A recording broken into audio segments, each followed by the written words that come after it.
안녕하세요. YK 사이언스 통합과학하고 화학을 가리키는 원술랑 선생님입니다. 제가 풍독고를 좀 올해 좀 맡게 됐고요. 올해가 아니라 뭐 작년에도 했죠. 이번 그 2025년 내신 대비 학교별 기출 킬러 문항 분석 풍독고 편을 제가 좀 영상을 좀 촬영을 해서 우리 애들이 중학교 때 과학을 잘 했겠죠. 겨울방학 때 잘 준비를 했겠죠. 근데 통합과학 점수가 1학기 중간고사를 보면 애들이 그렇게 썩 좋지는 않습니다. 그게 이제 왜 그러냐? 문제가 어느 정도 난이도로 출제되는지 모르고 맹목적으로 그냥 오투다, 완자다, 시중에 있는 문제집 몇 개 보고 그리고 문제를 푸는데 거기를 초월하는 문제들이 좀 나오거든요. 그래서 그런 부분에 대비가 안 되기 때문에 전체적으로 성적이 그렇게 썩 좋지 않게 나오는 학교가 또 풍독고입니다. 그래서 풍독고의 기출문제 분석 다 해드리면 좋은데 그렇지 못하고 킬러 문항 몇 개 좀 분석을 통해서 이렇게 공부하면 좋겠다라는 걸 학생도 그렇고 어머니도 그렇고 알았으면 해서 영상을 좀 찍게 됐습니다. 사진이 너무 오래된 설명회 하다 보면 어머니들이 제 사진만 올려놓으면 막 웃는데 그래서 이제 되신대로 모습을 드러내지 않고 찍어보려고 하는데 문제 풀 때는 좀 어쩔 수 없을 것 같은 생각이 좀 듭니다.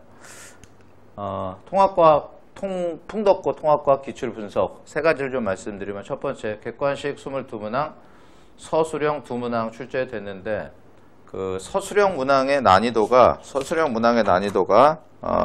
조금 있습니다. 보통 서술형 문항은 난이도를 그렇게 많이 잡지 않는 편인데 풍독은 이번에 화학에 있는 결합의 껍질 모형을 고2 때 화원에 있는 문제를 갖고 서술형 문제를 내서 애들이 조금 많이 틀렸을 거예요. 조금 어려웠을 거예요. 그래서 그런 부분들을 포함한 서술형 2문제가 출제되고 그 다음에 기본 개념을 꼼꼼히 점검하고 학교 부교재를 제가 굳이 쓴 거는 화학반원에 있는 문제들은 어렵습니다. 시간도 좀 걸리고. 근데 나머지 부분들은 골고루 출제를 하는데 약간 어떤 느낌이냐면 시중에 있는 문제집은 뭐 크게 도움이 안 될 수도 있는, 이게 또 이렇게 얘기하면 좀 그런데 시중에 있는 문제집을 가지고 그 쉬운 문제들이라고 말씀드릴게요. 그러니까 중간고사에 화학 빼고 나머지 단원들은 시중에 있는 문제집 수준보다도 좀 떨어지는 문제들도 좀 있어요. 그러니까 학교 부교재를 꼼꼼히 하기로 게 훨씬 더 중요해요. 학교 부교재를. 시중에 있는 문제집에는 없어요. 그런 내용들이. 근데 내용은 되게 쉬워요. 왜? 학교 부교재에 있었기 때문에 그냥. 뭐 머리를 써서 하는 것들이 아니라 단순 암기 문제들도 있기 때문에 학교 부교재를 꼭 좀 확인할 필요가 있다. 근데 뭐가 어렵습니까? 킬러 단원이 화학이 어렵다니까요. 그걸 갖고 이제 내신 점수를 맞춘다니까요. 시중에 있는 문제집만으로 1등급은 불가능할 거라고 생각이 됩니다. 1등급은 좀 불가능할 거라고 생각이 되고요. 1학기 중간고사는 역시 화학이 킬러고요. 화학 1까지 학습이 필요하다는 것 어머니들이 많이 아실 거고요. 물리원 화학원이 어느 정도 베이스가 되지 않으면 풍독고에서 1등급은 조금 힘들지 않을까. 물론 1등급의 범위가 좀 늘어났기 때문에 안정적으로 들 수 있지 않을까 생각을 하시는데 중상위권, 최상위권 애들 1등급을 들겠죠. 근데 중상위권, 중학교 기준이 아니라 고등학교 기준을 말씀드리는 거예요. 중상위권 애들이 1등급 후반과 2등급 초반이 엄청 많을 거예요, 어머니. 10몇 %대 애들이. 그런 애들한테는 또 2등급, 1등급이 되게 어려울 수도 있는 부분이기 때문에 시중에 있는 문제집이 6건, 7건 풀어봤다? 1등급 나올까요? 사실은 저는 힘들다고 생각을 합니다. 문제를 한번 보면서 말씀을 좀 드리겠습니다. 16번이에요. 16번. 딱 봐도 어머니 이런 문제가 통합과학에 있을 거라고 생각하시면 어머니들이 좀 잘못된 생각이고 우리 애들도 마찬가지예요. 문제가 없습니다. 어디서 나온 거냐? 고2 때 배우는 화원 그거에 관한 수능 문제 예전에 그걸 수능으로 봤죠. 거기에 관한 문제들로 응용 변형된 문제들입니다. 시간이 많이 걸릴 거라고 생각이 돼요. 한번 보도록 하겠습니다. 첫 번째 문제 조건을 잘 읽으셔야 돼요. 2, 3주기라고 되어 있고요. 너무 중요한 서로 다른 조기라고 되어 있습니다. 그 다음에 화합물은 옥텟규칙 만족하고요. 첫 번째 양성자수를 2, 3주기라고 줬어요.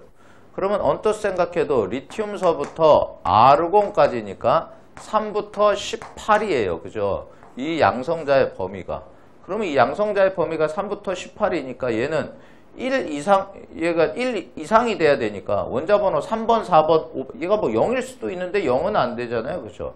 그러니까 요걸 보더라도 이 2주기 앞에 있는 원소들은 해당되지 않는다는 걸 우리가 좀 눈치를 챌 수 있어야 되고요. 두 번째, 원자과 전자수인데 저 같으면 이거보다는 이걸 먼저 풀도록 할 것 같아요. 왜?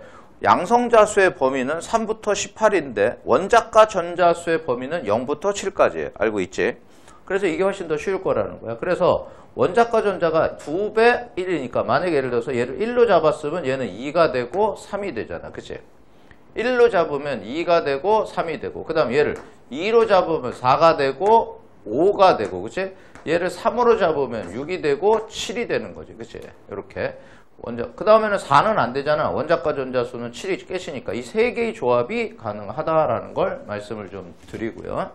그 다음에 얘가 금속, 비금속이야. 그치? 언뜻 보면 금속, 금속인데 얘가 2, 3주기에서 1, 2족은 전부 금속이잖아. 그러니까 금속, 비금속 이 조건에 얘는 맞지 않는 거지. 그치? 그러면 이 둘 중에 하나라는 걸로 값은 이제 좁혀질 수 있고 그 다음에 얘가 얘라면 얘하고 얘 둘 중에 하나인데 얘하고 얘 둘 중에 하나인데 얘라면 베릴륨 아니면 마그네슘이잖아. 근데 얘가 베릴륨이 된다 그러면 원자 번호가 4번인데 맞지 않잖아. 그러니까 얘가 맞다면 얘는 마그네슘이 돼야 되고 얘가 10이니까 7이 되니까 얘가 질소가 돼야 되는데 질소는 원자과 전자수가 4가 아니잖아. 그래서 틀린 거야. 시간 많이 걸리겠죠, 애들. 그죠? 우리 너네들도 시간 많이 걸릴 것 같고. 그래서 얘는 이 조건이 틀렸다라는 걸 알 수 있고. 그 다음에 세 번째는 어떻게 되냐? 얘가 3개잖아. 그치? 그러면 원자과 전자가 3개니까 붕소 가능하지. 근데 붕소가 가능하려면 이 조건이 안 되니까 누구였다? 알루미늄이었다. 그러면 얘가 13인데 8이니까 산소였고 얘가 산소니까 CL이었다는 거지. 그치? 그러면 문제에서 요구하는 마지막 조건들까지 전부 해결이 된다. 괜찮아요? 그냥 딱딱 나오는 문제들이 아닌 거잖아. 그치? 이렇게 얘하고 얘를 가지고 범위 속에서 누군지를 찾는 거야. 그치? 이거 훈련되지 않고 연습되지 않으면 엄청 당황할 거야. 왜냐하면 시중에 통합과학 문제집은 이런 게 없기 때문에. 그 다음에 X하고 Y로 돼 있대. 그러면 얘하고 얘니까 Al2O3가 되겠고요. 그 다음에 Y하고 Z래잖아요. 그죠? 그러면 OCl2. 이것도 모르는 애들 많더라고. OCl2가. 그치? O가 Cl하고 이렇게 결합하면서 비공유 전자쌍을 갖고 있는. 선생님은 수업할 때 이렇게 루이스 전자점식으로 하지 껍질 모형으로 안 할 거예요. 껍질 그리다 보면 시간이 너무 많이 가고요. 효율적이지 않고요. 그래서 이렇게 하니까 결국 존재하는 물질이다. 옥텟이 만족되면 존재하는 물질이다. 그 다음에 Z하고 X잖아. 그치? 그러면 AlCl3가 되겠지. 그러면 액체나 수용액에서 이온결합이니까 통하고 공유결합이니까 안 통하고 통한 거지. 문제 기억. Y하고 Z로 이루어진 화합물은 YZ2다. 그럼 맞았고요. 그 다음에 니은 X하고 Y로 이루어진 화합물은 X2Y3니까 요 화첨자가 반대가 돼야 돼. 그래서 틀렸어요. 요게 맞는 거야. 세 번째 기억은 있음. 니은 디귿은 없음이 아니라 디귿도 있음. 그래서 답은 1번이 되겠습니다. 이런 식으로 조금 까다롭게 출제되죠. 좀 까다로울 수 있었던 문제는 논수령 마지막 문제였어요. 이것도 또한 화원에서 출제한 내용입니다. 아마 이런 거 통합과학 문제집에는 제 기억으로는 없었던 걸로 기억하는데 수능 문제 고2 화원 결합 모형으로는 참 잘 나오는 거였습니다. 자, 그러면 다음은 화합물 XY2와 WXZ의 전자 배치를 나타낸 거라고 되어 있는데 XY2인데 그림을 보니까 얘가 C를 알 수 있지. 원자과 전자가 4개니까 얘는 원자과 전자가 6개니까 CO2 이중결합 물질이네. 그래서 X는 C, X는 C, Y가 탄소. 뭐야 이거? Y가 산소. 이렇게 되는 걸 우리가 확인할 수 있고. 자, 얘는 누구냐? 얘가 나트륨인 건 어렵지 않고요. 요건 이온 표시인 거야. 요게 중요한 겁니다.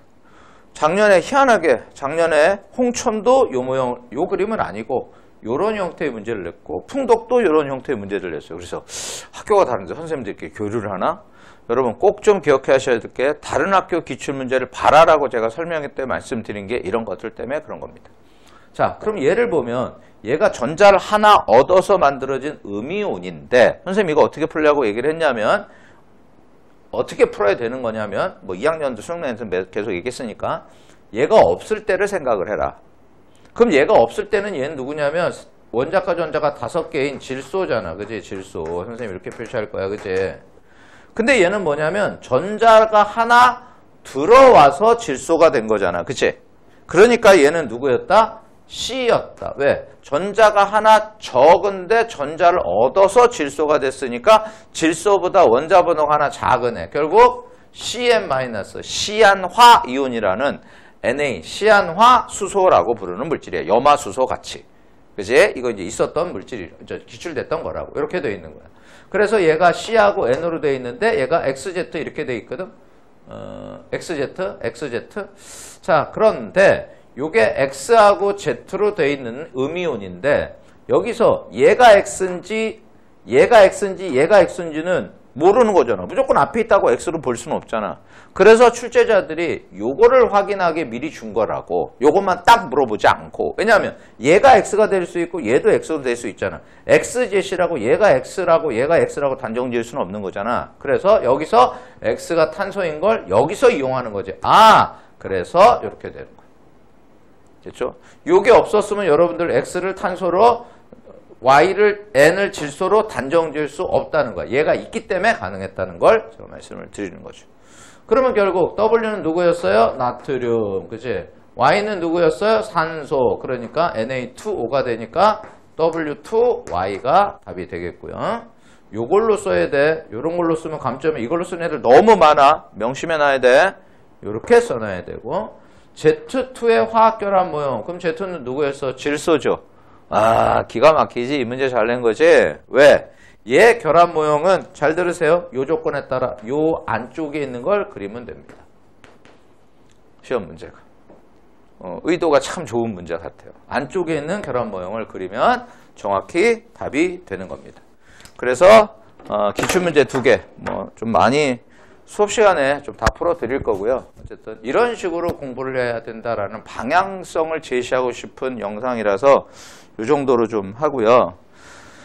마지막에 잔소리 제가 조금이라고 썼는데 어머니들의 설명에 작년 여름부터 많이들 다니셔서 그때는 막 많이 아셨고 뭐 큰일 났다 생각했지만 지금 이제 2월 말 3월 달 들어가면 또 그런 지식들이 어머니들이 또 이제 헷갈리실 것 같아요. 어머니 끝까지 우리 애들이 너네들도 마찬가지고 학생들도 마찬가지고 끝까지 알고 있어야 될 게 입시는 내신과 수능이 결정한다라는 걸 꼭 좀 명심하시고 내신 5등급제에서 1, 2등급이 갈 수 있는 대학은 이제 차이가 분명히 날 거다. 1등급의 범위가 넓어졌기 때문에. 그지? 우리가 고1 때부터 이렇게 열심히 공부하는 건 상위권 대학을 가려는 건데 혹시 2를 받으면 예전에는 2 받아도 돼. 9등급 되니까. 근데 지금은 성적표에 학생부에 2가 하나 뜨는 순간 여러분들은 생각보다 되게 고3 때 가서 이것을 내내가 극복해야 되는데 생각보다 많은 노력들이 필요할 거다라는 말씀을 드리고 고1 때부터 내신 관리 철저하게 꼼꼼하게 해야 된다. 두 번째, 수능 최저. 통합과학은 수능 보는 과목인 걸 다시 한번 인식시켜 드리고요. 또 하나 말씀드리고 싶은 건 고2 때 우리 애들은 통합과학을 안 배운다는 거죠. 고3 때 통합과학을 고1 때 배웠던 걸 애들이 기억하고 있을까? 어머니들도 아시잖아요. 기억 하나도 남아있지 않을 겁니다. 그래서 고1 때 얼마나 집중적으로 잘 배웠는지가 너무 중요할 거라는 말씀을 다시 한번 드리면서 학생부, 논술 이거 고3 때 이거 엄청나게 막 쫓아다니거든요. 이런 애들은 결국 어떤 애들이냐 내신하고 수능이 결과가 좋지 못한 애들이 이런 거에다 신경을 엄청 쓰는 거예요.